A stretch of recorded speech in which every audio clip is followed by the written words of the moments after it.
Plus £2.50 plus one standard network rate message, or text bonus to 63225. 5 entries cost £5 plus one standard network rate message. Go to gbnews.com/win. Entries start at £2.50. Call 0903 686 3232. Calls cost £2.50 plus your network access charge, or post your name and number to GB17 PO Box 8690 Derby DE1 9TT. UK only. Entrance must be 18 or over. Lines close at 4 p.m. on the 28th of November. Please check the closing time if listening or watching on demand. Good luck.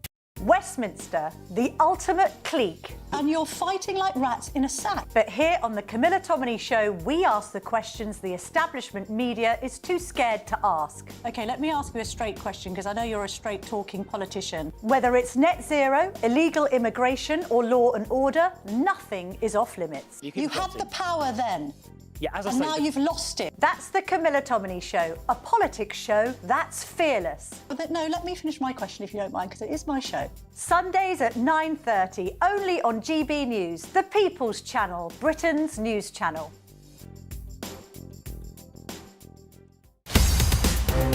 In the GB newsroom, we bring you the news as it happens. With our team of dedicated journalists across the UK, we're ready to keep you up to date with what's happening every half an hour, every single day.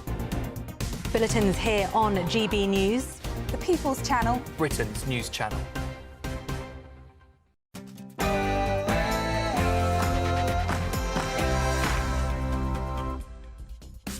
Good evening. Well, we got the net migration figures this morning. They're 70% down from the Boris wave. Is this good news? Well, we'll drill into the details. It might not be quite as good as it looks. Labour promised in the manifesto they put up taxes by £8.5 billion. They've already put them up by almost £70 billion. Is this a serious manifesto breach? Is it another reason why the public are losing trust in politics? And who'd have believed it?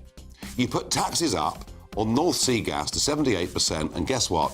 Within a couple of years, we'll be facing gas shortages, which means when the wind doesn't blow, the lights will go out unless European neighbours want to export gas to us. But before that and much more, let's get the news with Sam Francis.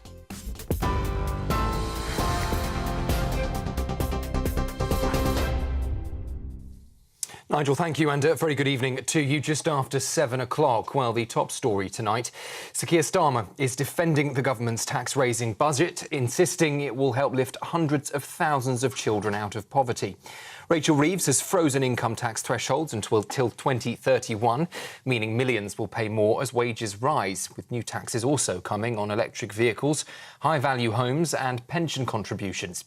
But alongside that, the two-child benefit cap is being scrapped. Well, earlier today, the Chancellor told us here on GB News that her budget is fair and necessary, and insists it doesn't break Labour's election pledges.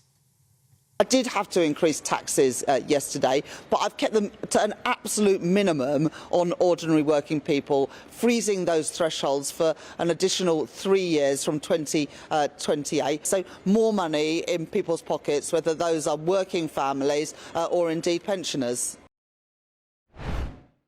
Well, staying with news in Westminster tonight, a major government U-turn. Ministers have dropped plans to give workers day one protections against unfair dismissal. That's despite Labour pledging it in their election manifesto. The Business Department now says employees need 6 months' service before they can claim unfair dismissal, reduced from the current 2 years, but far short of the original promise. The change comes after a standoff between MPs and peers over the Employment Rights Bill, including plans to curb exploitative zero-hours contracts. Ministers insist that compromise is needed to get the law through Parliament, while unions say the priority is now securing new rights like day one sick pay by April. Well, we have the first images of the two National Guard members ambushed in yesterday's shooting just steps from the White House. 24-year-old Andrew Wolfe and 20-year-old Sarah Beckstrom, both now in critical condition. US officials have also released a photo of the suspect, 29-year-old Ramanala Lakanwal, an Afghan national who previously worked with US forces in Afghanistan, according to the CIA's director. Suspect was shot and detained at the scene. Officials say the motive, though, remains unclear. But the FBI has confirmed it is now an active federal terrorism investigation. And reacting earlier in Florida, President Donald Trump called the act an attack of terror and said he'll remove any foreigners from countries who do not belong in America. This heinous assault was an act of evil, an act of hatred, and an act of terror. It was a crime against our entire nation. It was a crime against humanity. We must now re-examine every single alien who has entered our country from Afghanistan under Biden, and we must take all necessary measures to ensure the removal of any alien from any country who does not belong here or add benefit to our country. If they can't love our country, we don't want them. And in Hong Kong, the death toll tonight continues to rise after a massive fire tore through a high-rise public housing complex. At least 83 people are now confirmed dead, nearly 300 still unaccounted for. That blaze engulfed 7 of the 8 towers at Wang Fuk Court, a development of home to more than 4,600 residents. Attention now, though, shifting to how the disaster was allowed to happen. Police saying that the mesh panels and plastic sheeting wrapped around the building were not fireproof. 3 construction executives have now been arrested on suspicion of manslaughter and possible corruption, fueling one of Hong Kong's deadliest fires in decades. Those are the latest headlines. I'll be back with you at 8 o'clock. Now, though, it is over to Nigel.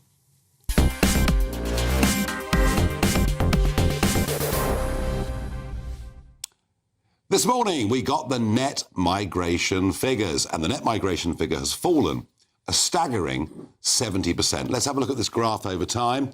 So we've kind of averaged about 250,000 a year for many, many years, really since the time of Blair, until Boris Johnson became Prime Minister, and then we rocketed up to almost 1 million people net coming into the country.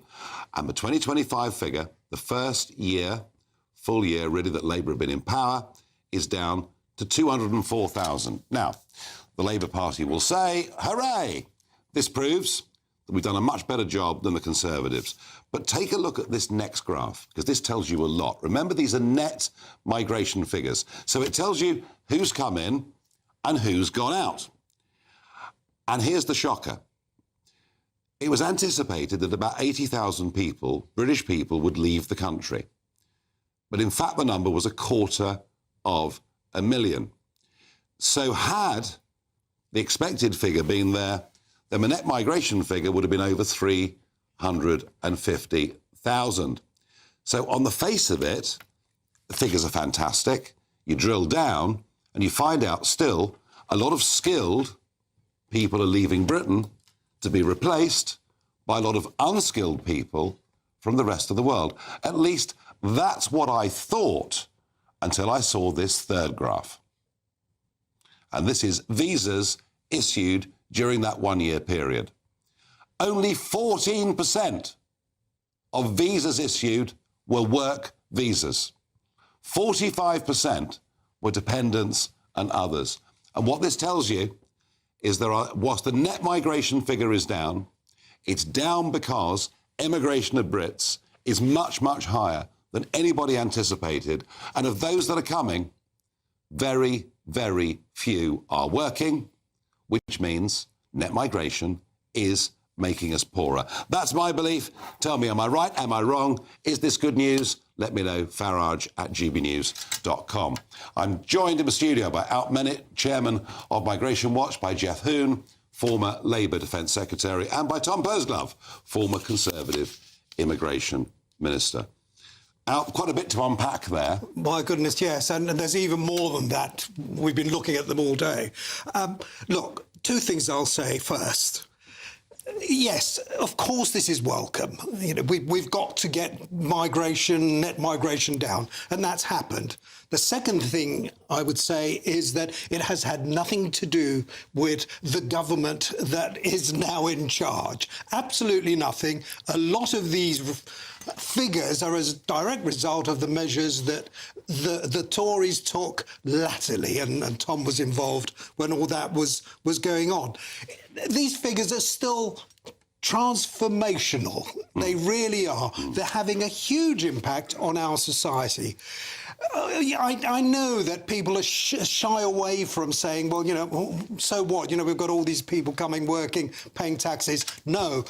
we've got a lot of people coming here that are contributing to the demographic change. The change that is going on in our society is phenomenal.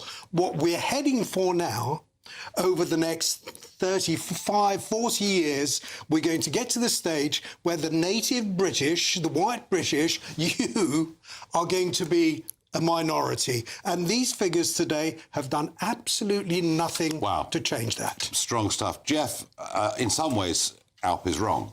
The government have really contributed very heavily to these figures by making so many people leave through their tax policies. I don't. I mean, people are fleeing the country. No, the reality is actually there have been some significant changes. For example, the numbers of dependents 2 years ago were something like 125,000 coming into the country. This year, actually, there's been a net departure of people. So the number of dependents has really changed as a result of government policy. The number of people coming for health and social welfare visas has gone because that visa route has been eliminated. So the government have taken really tough measures to deal with this question, and they're doing a very good job in that process. And yet, when you look at the visas, 45% are still dependents and others. It's still a huge number.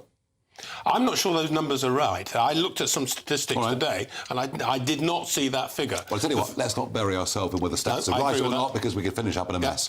But what is for certain, Jeff, the point I'm making is that for 250,000 Brits to permanently leave the country is a stunning figure. The numbers of people leaving the country vary from year to year, and there is a clear change this year. But next year you might see another set of figures that will be quite different again. I think after the budget yesterday, even more will leave. So, Tom, I mean, you know, your time in office, the figures were catastrophic compared to the promises that were made.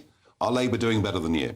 So, you and I in the referendum campaigned for a points-based immigration system that was responsive year on year. You pull the levers, you can bring numbers down, and you can have whatever the needs of our economy are and what our society requires. That flexibility, that's the right thing. We campaigned for that, that's happening. Now, I would argue that as a government we pulled those levers too late. I was doing that at the end of the government, and a lot of this that you're seeing today is a direct result of those changes in terms of bringing the numbers of visas issued down. Fascinating, of course, to see the Labour Party on their Twitter accounts today taking credit for this two-thirds reduction, when actually they fought us every step of the way on these changes. And I won't forget that, and I will keep making that point, because that is what they really believe. And they often wanted more immigration, not less. Alp did make the point that, you know, some latter measures that you put in place. But it was funny, this points-based immigration system that we all campaigned for, and Tom and I shared platforms during the referendum. The problem was Boris and Priti set the bar too low.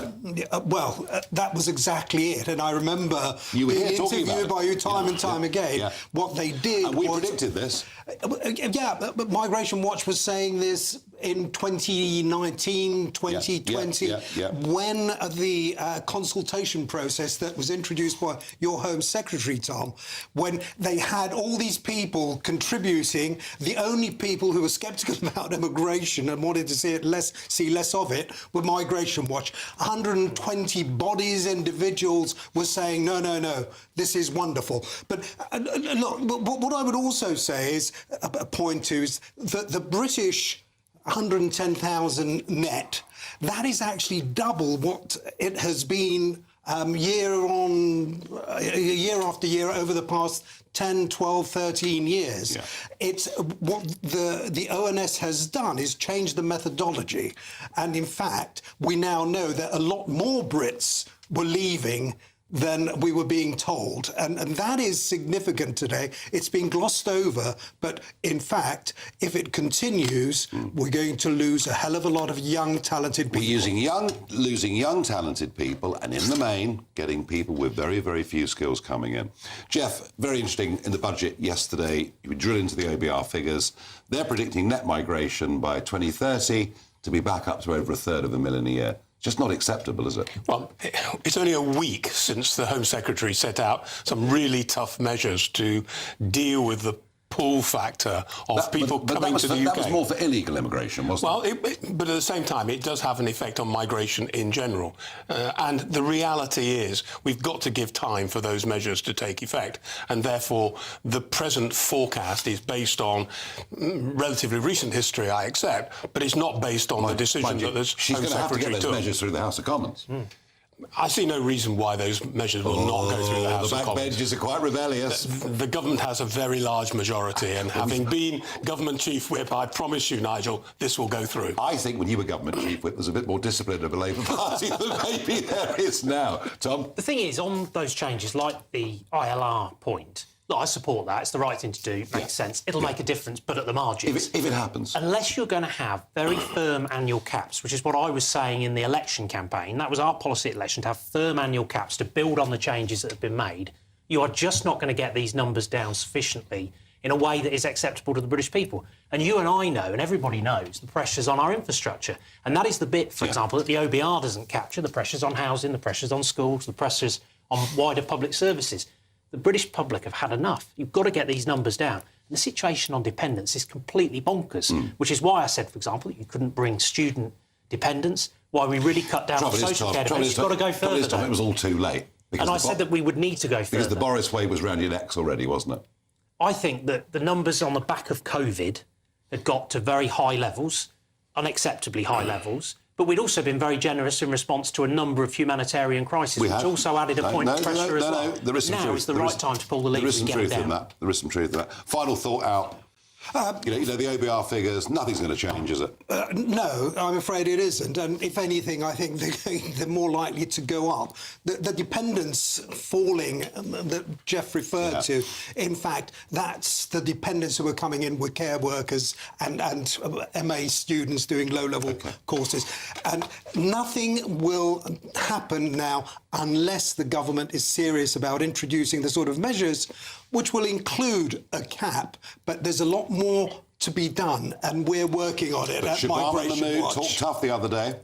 Can she deliver? Well, I think that Shabana Mahmood actually was quite impressive, I have to say, last week. And on top of that, I think she's achieved more in the 3 months that she's been in office than her predecessor did for the whole of the time that she was there. I agree with all of that, just that I think a lot of it's going to need primary legislation, which will be interesting. Absolutely. Now, 24 hours ago exactly, I said to you that I was going to do a Farage at Large Christmas special in Chelmsford in Essex, and I invited you to go onto the QR code here on the screen or to go to gbnews.com.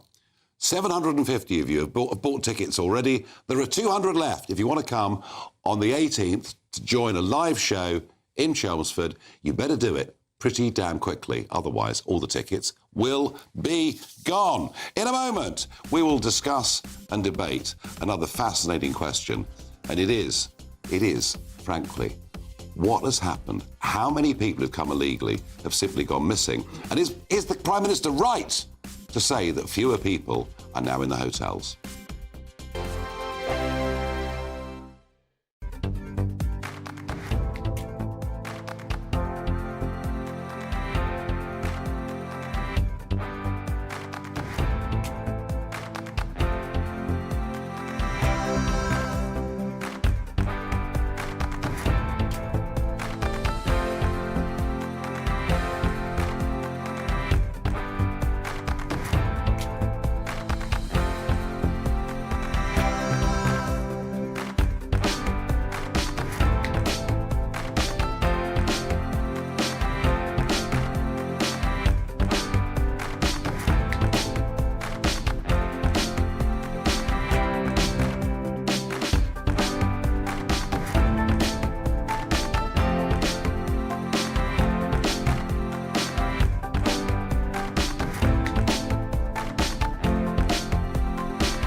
Mornings don't have to be tiresome, especially if you have the right company.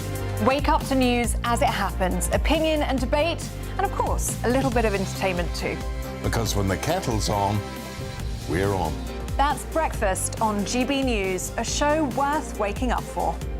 Every morning from 6 a.m. Only on the People's Channel, Britain's news channel.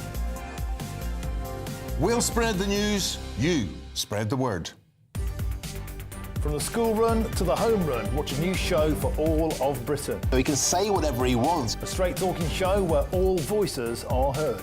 And, you know, when are we going to stop talking about smashing the gangs and actually do it? With the stories that matter from every part of our country. There's a bit of a crash landing there for your Chancellor. Bold, fearless and standing up for you. That's me, Martin Daubney, 3 p.m. till 6 p.m, weekdays, here only on GB News. The People's Channel, Britain's news channel. Westminster's full of talk, but out here, it's the real world. Am I allowed to talk now? No, that's it. This is where it matters, real people and real lives. That's what politics is all about. In fact, has Trump made a good start? No. Straight answers, no spin, and just a couple of pints. How many fingers have I got up? About 10. So join me for Lee Anderson's Real World every Friday at 7 p.m, only on GB News. The People's Channel, Britain's news channel.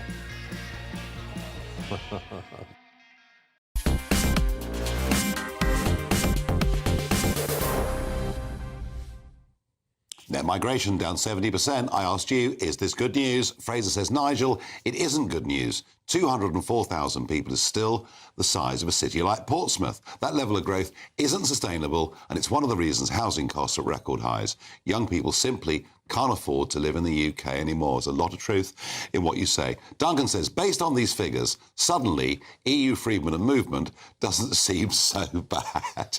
Oh dear. Now, this one is interesting. I want to ask a question here. Can we actually believe anything this government says? Here's Keir Starmer on migrant hotels. If you take the issue of asylum hotels, for example, we had years under the previous government where they didn't process claims. So tens of thousands of people didn't have their claims processed. They were then housed in hotels. That was the policy of the last government. There were 400 at the height of it. It's now about 200. I'm determined that we will close those hotels. We're processing the claims much more quickly.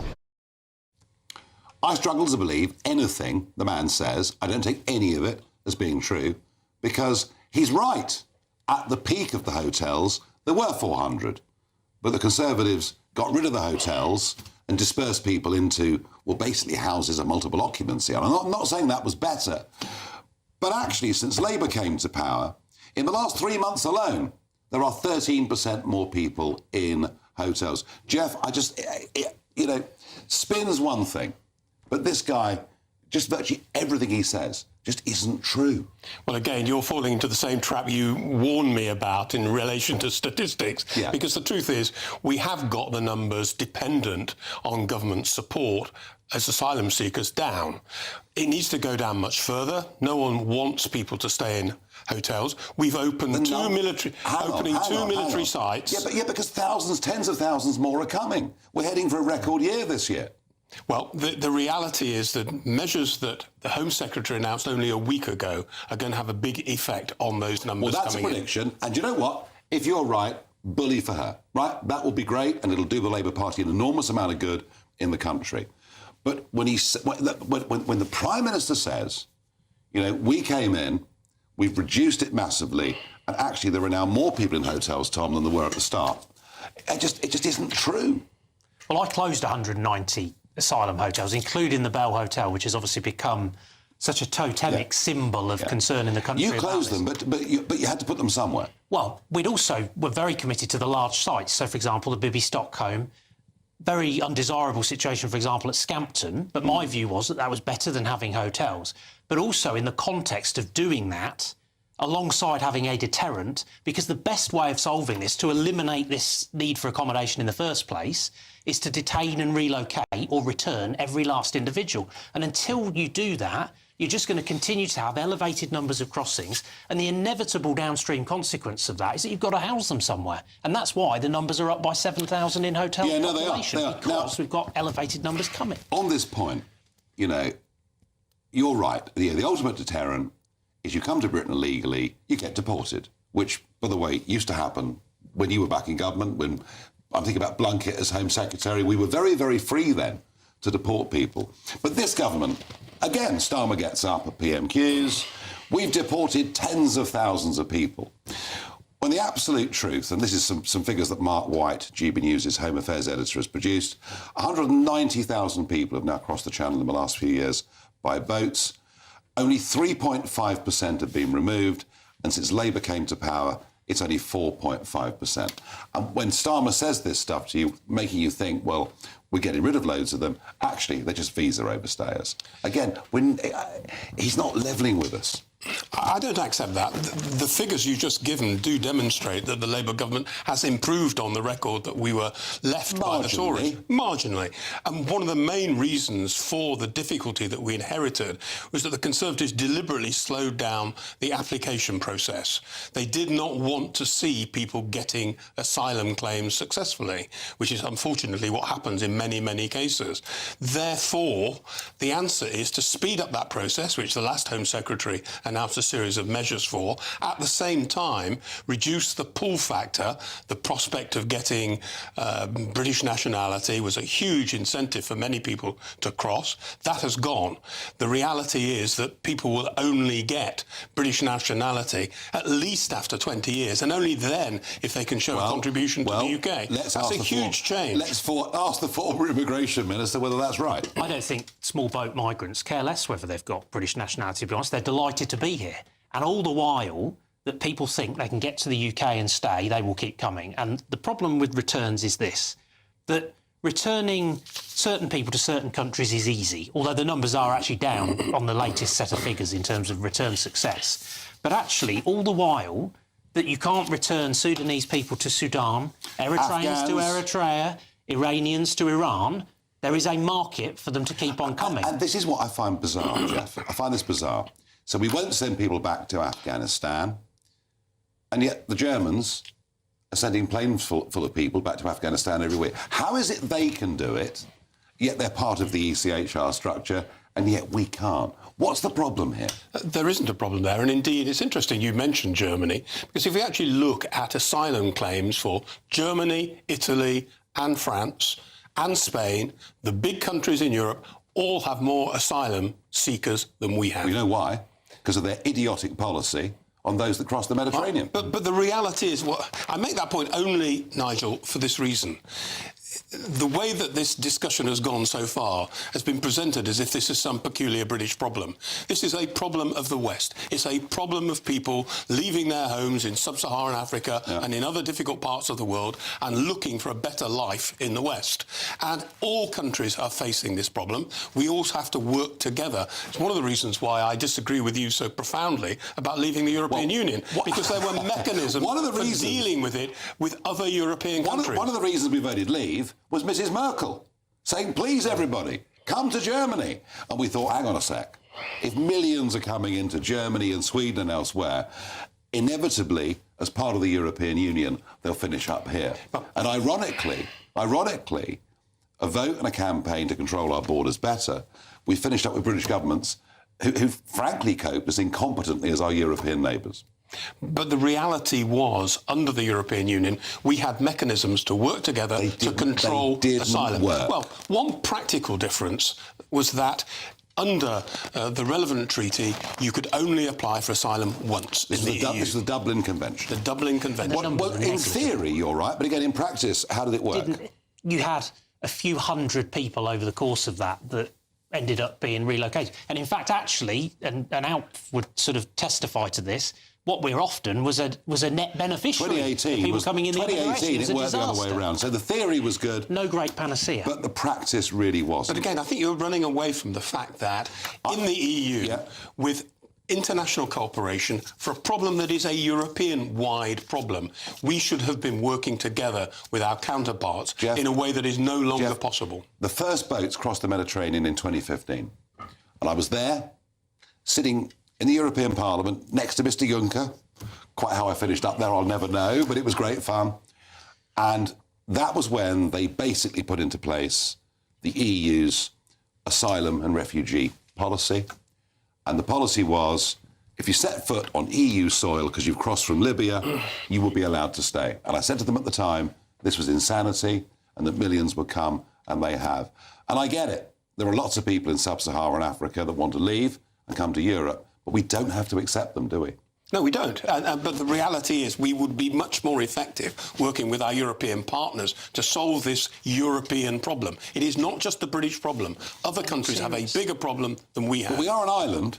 I mean, we do actually have natural barriers that are easier to defend, I would have thought. I think the one in, one out proves that they're just not serious about let's talk trying to about resolve that. it. It was always going to be a farce. One in, one out. Two have come back already. Exactly. Well, and more have now gone, and it's obviously a policy it's not that will take time to develop, and it is working. So it's 135 out, 11,000 in. Good deal? Well, it'll take time. And I tell you what, you don't believe that for a minute. It's not going to work. I tell you what, Nigel, it'll get even worse if the Home Secretary sees through her plans to offer £20,000 for a voluntary return, because that is a win-win. If you're a migrant, you may as well make the crossing, because if you stay, fantastic. And if you're returned with 20,000 quid in your pocket, that puts you in a very strong position back home in terms of your financial position. Right, let's get off migration, legal and illegal. Let's talk about the Labour manifesto. Has there been a serious breach of the manifesto? One, in terms of freezing the limits, which again means, in fact, after the Conservatives, it'll be almost 10 years. Almost 10 years, and millions of people being dragged into tax, and in particular into 40p tax. Plus, they promised the tax burden would only rise by $8.5 billion. It's risen by nearly 70 since they got to power. We'll also discuss the electric car charge and how on earth are they going to enforce it. Can't wait to get in that sea. Lovely and warm. Just like the feeling of having great travel insurance. All Clear Travel Insurance sponsors GB News Travel Destinations Forecast. There's some further heavy, thundery rain affecting parts of Eastern Europe as we go through the next few days, particularly Greece and Albania. But starting off further west, yes, some rain pushing into the far northwest of Spain, but actually ahead of that, tomorrow looks largely fine and dry. A few bits of rain across the southern parts of Italy, but as I mentioned, it's further east, Greece, Turkey, Albania, where we're going to see heavy rain building up. Some places could see 250 millimetres through this week, enough to cause some disruption. All Clear Travel Insurance sponsors GB News Travel Destinations Forecast. Good evening. Yes, it's time for your latest weather update from the Met Office here on GB News. The showers moving through overnight, many places becoming clear by dawn, but some very strong winds, particularly in the north and the west. We do have a Met Office yellow warning in place across northern and western Scotland. From this area of low pressure, moving to the north of Scotland, but the isobars really squidging together. Very strong gusts coming in here, 50, 60, maybe 70 miles an hour, perhaps even 75 in exposed parts, could cause some disruption. Blowing in plenty of showers for northern Scotland and Northern Ireland. Showery rain for England and Wales at the moment, but that all clears through. Many places become dry and clear by dawn. Temperatures dropping to about 6-7 Celsius in most towns and cities, a little lower in the countryside, but generally not quite as mild as it was last night. It is going to be very windy, though, tonight, particularly, as I mentioned, across northern and western Scotland, where we have a Met Office yellow warning in place. The kind of gusts we're talking about likely to cause some travel disruption, perhaps also maybe some power interruptions as the showers move through, maybe a little bit of snow over the hills. Could be a wet start for parts of northwest England, north and west Wales, this zone of showery rain moving in as we head towards dawn. But further east and further south, many places start Friday with some blue skies and some sunshine. But it will cloud over across northeast England, the Midlands, with this showery zone working its way into South Wales too. Some heavy bursts possible, ending up across southwest England later. Lots of showers still packing into western Scotland and Northern Ireland. The wind's easing a touch, but still quite a blustery day and a colder feel for most, although we could still get up to a pretty mild 13 degrees across the southeast. Now, still a bit of uncertainty about Saturday, but we're looking at some wet weather and increasingly windy weather for parts of England and Wales. Maybe a little bit further north than this, and it may have a bit of snow mixed in over the hills, but be prepared for some heavy bursts of rain to move across England and Wales. For Scotland and Northern Ireland, it should be bright enough on Saturday with some sunny spells, but a few wintry showers in the far north. You want to know what's really going on in the corridors of power? Labour don't know what to do with you half the time, and that makes you quite lethal in the chamber. Get behind the headlines with Chopper's Political Podcast. Join me, Christopher Hope, as I sit down with the great and the good of British politics. We'll see where this ruling takes us. These are the stories shaping our nation. Chopper's Political Podcast, available now on all platforms. Listen in and stay ahead. Decisions made in Washington aren't just shaping America, they're shaping Britain too. From migration to global security, from crime to health. Whatever happens in the White House today will be felt in your town or city tomorrow. That's why The Late Show is live from Washington, D.C. Cutting through the politics to show you what it all means for Britain. The Late Show live every night at midnight. Only on GB News, Britain's news channel.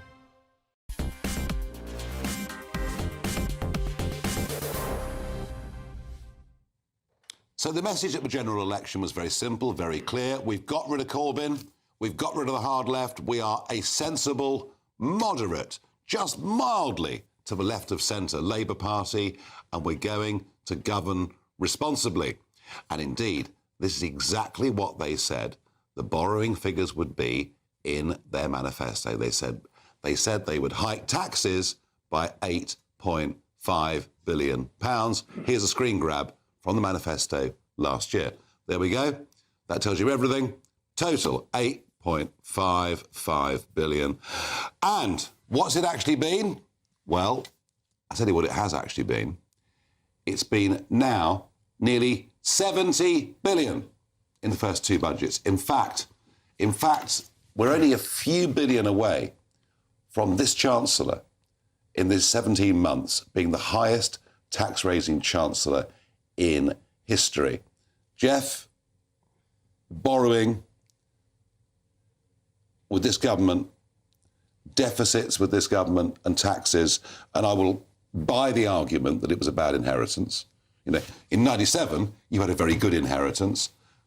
But this is just so far beyond anything we were promised. This is a radical left Labour government. It's not what we thought people were voting for. It's not a radical left Labour government, and the discussion we've just had about immigration demonstrates that. It is a moderate centre-left government taking difficult decisions in difficult economic circumstances. But let me just deal with one of the points you made about borrowing. Actually, the decision the Chancellor took to raise the figures for the amount taken in tax does mean that there's more headroom. The reason for that is to reduce the cost of borrowing. At the moment, we're paying something like 1/10 of the tax take in interest payments. And the reality is that is far too high, because every pound that goes in interest payments is not going on the health service, not going on education, not going on public services that people need. So getting that number down, which is actually the effect of the budget already, that number is coming down. Well, that's OK, but we heard this last year, and the projected borrowing figures for this year were 117 billion. They're now projected to come in at 138. So it's not working, even though the tax hike last year was about £40 billion in the budget. In this one, it's about £26 billion. It's not working. But the difference last year, the headroom was around 9 billion. This year, she has forecast around 20 billion. 22, I think, is the actual figure. But that means that we are insulated in two ways. One, against further international turbulence in the economy. But secondly, it means, and the markets have demonstrated this today, it means that the cost of borrowing will fall. And therefore, there will be more money that people are paying in tax, hard-earned money that people have made, but they want to see that money in tax go on health, go on education, go on defence, the important aspects of government spending. Well, they promised taxes would rise by 8.5 billion. They've risen by 66 billion. Well, I mean... Breach? This, of course, and this is an ideological government that is completely incoherent and wrong-headed when it comes to these issues. But what they've done is reverted to type, haven't they? It's borrowing up, taxes up, unemployment going in the wrong direction. All the things that Labour governments do. And they're being dragged to the left. And that's why Shabam Mahmood's popularity within the Labour Party has collapsed since she got tough on immigration. The point I'm making, Jeff, is that Starmer is being dragged to the left. And it was interesting when Reeves, a couple of things Reeves said in the Commons yesterday, you know, lifting the two-child cap, stuff like that. I mean, this delighted the Labour backbenchers. They want no cuts to welfare spending of any kind at all. And I put it to you that the threat from the Greens means this government will be forced left.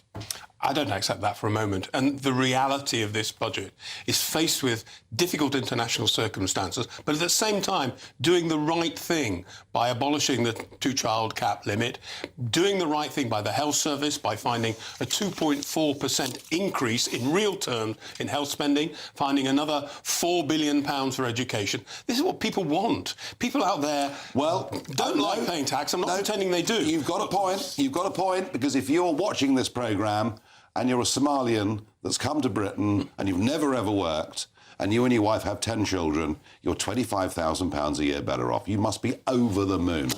Here's the point, that over 340,000 foreign-born people, foreign nationalities, will benefit from the two-child cap. We shouldn't be doing this. But so will millions of British people. No, but we shouldn't be clear about this. it. Nigel, it's not right of you to pick out a Somalian family. It's just they happen to have very large families. Well, that's still unfair, and it's not. Is it? Helping the debate. That's picking on a group of people for the wrong reason. Well, do you know what?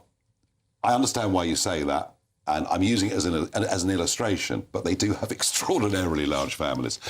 Let's move on to a different subject. Electric cars are going to face annual mileage checks because you're going to be charged 3p a mile for the dream of driving an electric car. Well, one man who's been driving electric cars for 8 years is Jeff Hoon. He thought he was going to be saving a whole load of money. It's not quite worked out that way, has it? It has worked out pretty well, and I think most people would find that driving an electric car ultimately would save them money.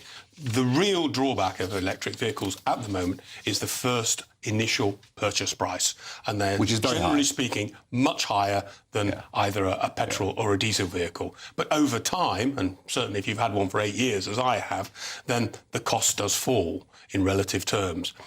What I think is important is obviously to get some income back to the Treasury to replace the lost fuel duty. No argument about that. How you do it, though, is another issue. And I do think that perhaps someone should sit down and look overall at the policy for electric vehicles, because we've had a series of decisions, one by one, that somehow or other, to me, don't fit together. And Tom, annual checks, more state control? I mean, that's just bureaucracy gone mad, isn't it? Just another burden for folks at home to have to contend with. And actually, again, it's incoherent, this, because, as Jeff rightly says, this is piecemeal politics around electric vehicles, policy change that isn't joined up. So the sort of consequences of that, practicalities aren't great, are they? Of course, we need to see all the detail. Yeah. But also, if the policy objective is to try and encourage more people to drive EVs. I know. It just takes the whole thing in the opposite direction. It's not going to deliver on that. Are you tempted to buy an electric car? I've actually just bought a new diesel car, partly because of all the limbo with this. There's no clarity about where they're seeking to go with it. So my view was, I've just changed my car, I've just got a new diesel. Tom Pursglove has bought a diesel car, and in a moment we'll discuss gas shortages heading for this country. We're going to stop producing gas. Amazing, isn't it? The Norwegians are about to drill another 250 wells, and on our side of the North Sea, we're going to be stopping producing gas, leaving us with a potential mega shortage. And I'll be joined by a friend of this programme, Donohoe McCarthy. He's been coming on here for years. He is a high priest of renewables. He will no doubt be very upset with Tom buying a diesel car. No matter the state it's in, this is our nation. Join me, Jacob Rees-Mogg, for a genuine, honest discussion on where we have been, where we are going, and where we are with the people who set the direction. Tune in to State of the Nation every Monday to Thursday, 8 to 9 o'clock, only on GB News. Exciting news. Every Friday, my Patrick Christie's Tonight Show is going to have a twist to it. We're welcoming some special guests. You. That's right, on Fridays I'm going to be doing my show in front of a live studio audience, because this show is about you and what you have to say. It's going to be the same big debates, same big topics, same big opinions, but every Friday night at 9 p.m. you are invited to come on down to Patrick Christie's Tonight to be a part of the action. Only on GB News, the People's Channel, Britain's news channel. Hi, I'm Michelle Dewberry, and my show is your opportunity to cut through all the noise and dive in headfirst to some robust debates. Ideas clash. Situation, No, isn't it? no, Because the failure is... You're deliberately avoiding my point. Nothing's held back, And if you think this is the end of it, wait for more. and we do not shy away from the difficult stuff. Sometimes I want to shake people and say, if only you understood. So join me on Jubes & Co. weeknights at 6 p.m, only on GB News, Britain's news channel. Mornings don't have to be tiresome, especially if you have the right company. Wake up to news as it happens, opinion and debate, and of course, a little bit of entertainment too. Because when the kettle's on, we're on. That's Breakfast on GB News, a show worth waking up for. Every morning from 6 a.m. Only on the People's Channel, Britain's news channel. We'll spread the news, you spread the word. From the school run to the home run, watch a new show for all of Britain. So he can say whatever he wants. A straight-talking show where all voices are heard. And, you know, when are we going to stop talking about smashing the gangs and actually do it? With the stories that matter from every part of our country. There's a bit of a crash landing there for your Chancellor. Bold, fearless and standing up for you. That's me, Martin Daubney, 3 p.m. till 6 p.m, weekdays, here only on GB News. The People's Channel, Britain's news channel. Britain was once the envy of the world, but look around. A nation that no longer knows what it is or where it's going. A country that's broken. How do we fix Britain? How do we bring it back? Friday night with Matt Goodwin at 8 p.m, only on GB News. Britain deserves a newsroom that puts the facts and your voice first. Well, and that's what you get on GB News. Lively debates, lively conversation. And we're not afraid to hold power to account. And each other. So join me, Andrew Pearce. And me, Miriam Cates, for Britain's Newsroom, weekdays from 9:30 on GB News.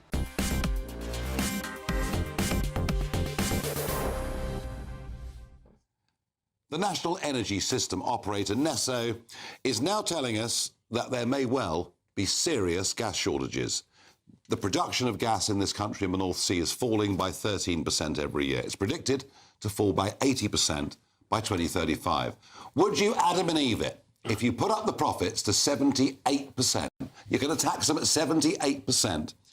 You don't encourage the drilling of new wells. Well, of course, you've got less gas. The Norwegians are literally on the verge of massive drilling in the North Sea whilst we're effectively closing down. And this means we'll be completely reliant on gas imports in this country. And given the wind energy strategy that we've got, this is complete madness, because when the wind doesn't blow, we need gas to back it up. Well, Donna McCarthy, director of the Climate Media Coalition and friend of this programme, is here. I mean, we need gas, don't we? Well, we do need gas as a transition fuel, but the North Sea peaked when? 1999. Many of the viewers weren't even born then. It has been declining for 30 years nearly. There's only 6% of the reserves left. It's now a very expensive field to process. But we've now found an enormous reserve in Lincolnshire, another one up in the Bowland Forest in Lancashire. There's plenty of onshore gas. You're asking me about North Sea. Sure, we're talking about North Sea. Yeah, okay. And fracking is a different conversation, which is fine. Let's just say let's North Sea all. Let's just say it's only got 6% reserves left. Well, I'm not sure that's true. And actually, but anyway. the interesting thing about this report, it's very complex, a very perplexing report, because basically how much of our electricity will be coming from gas by 2035? The National Grid says between 0.5 and 2%. We're talking about 2% But do you of our actually electricity. believe that? Well, that's actually how much is coming. What happens? How much is coming now, Nigel? But Donoghue, what happens with your dream when the wind doesn't blow? How much is coming now?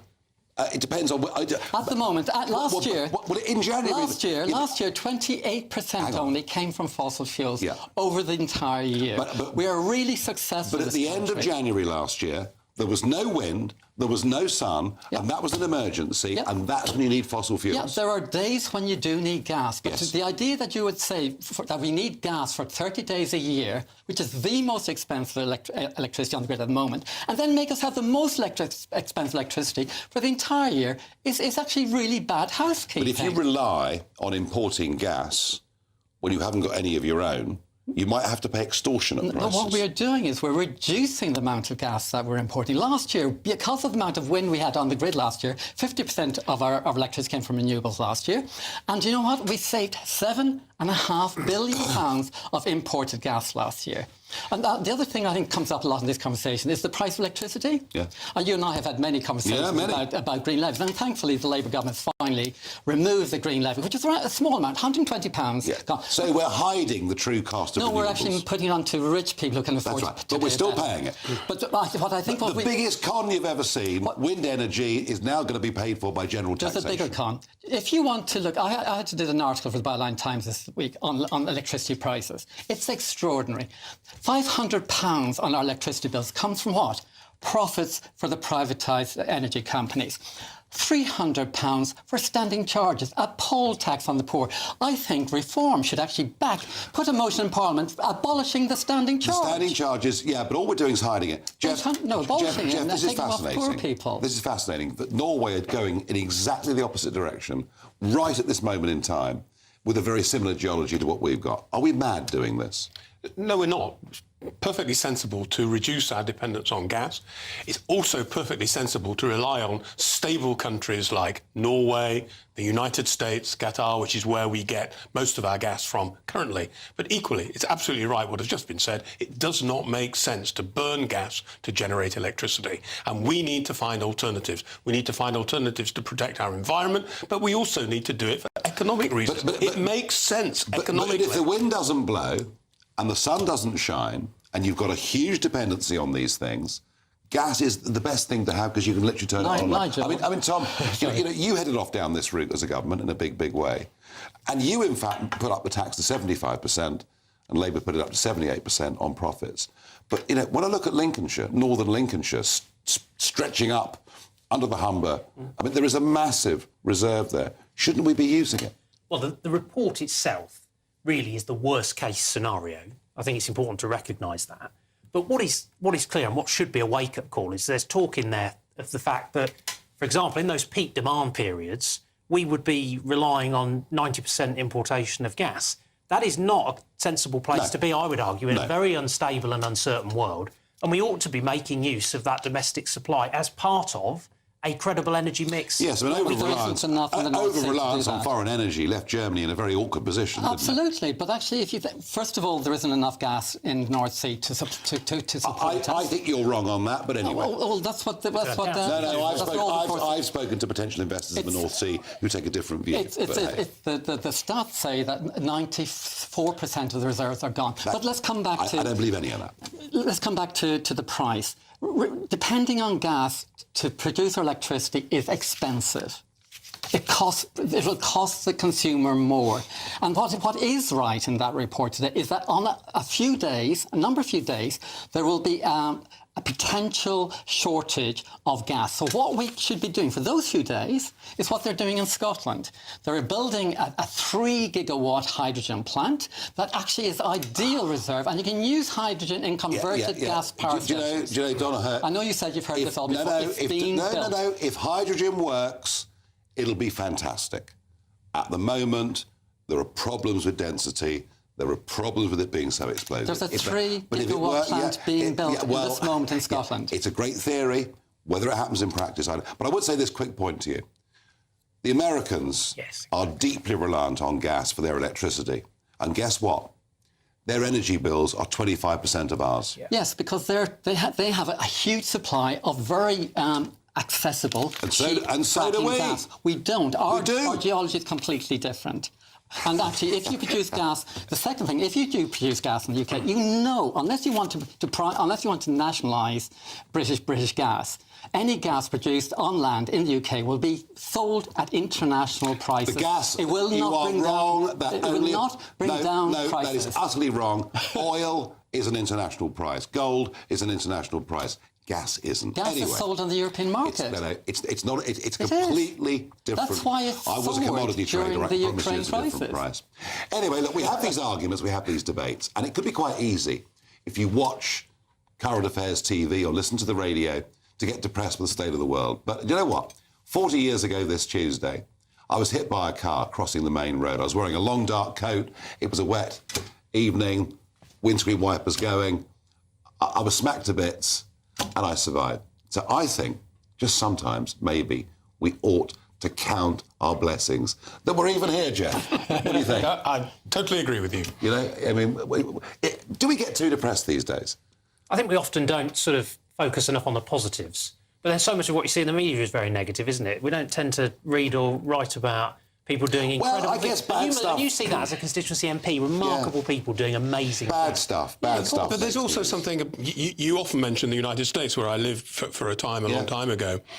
In the United States, they do celebrate success. And I worry to some extent that in the UK we don't. I think that's absolutely right. More joy. More joy. There you are. You see, he's such an idealist in every way that it was the sort of answer we were bound to get. But actually, in the context of what we've been debating, it was the right answer. Now, coming up next on State of the Nation, it's not Jacob, it's the young, energetic Alex Armstrong. Alex, what have you got coming up in the next hour? Well, thank you very much, Nigel. We'll be looking at the budget, but we're going to take a slightly different approach. We're going to be taking a look at the rhetoric around the budget. Do you think people on benefits are really to blame for this?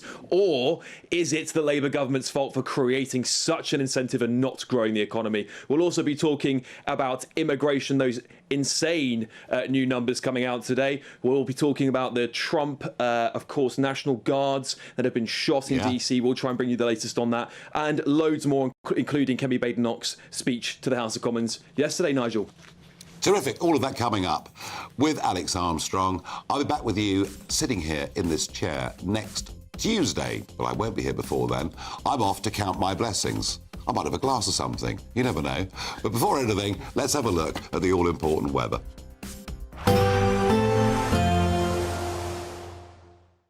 Expect warm spells with the odd rude interruption. Box Boiler sponsors the weather on GB News. Good evening. Yes, it's time for your latest weather update from the Met Office here on GB News. The showers moving through overnight, many places becoming clear by dawn, but some very strong winds, particularly in the north and the west. We do have a Met Office yellow warning in place across northern and western Scotland. From this area of low pressure, moving to the north of Scotland, but the isobars really squidging together. Very strong gusts coming in here, 50, 60, maybe 70 miles an hour, perhaps even 75 in exposed parts, could cause some disruption. Blowing in plenty of showers for northern Scotland and Northern Ireland.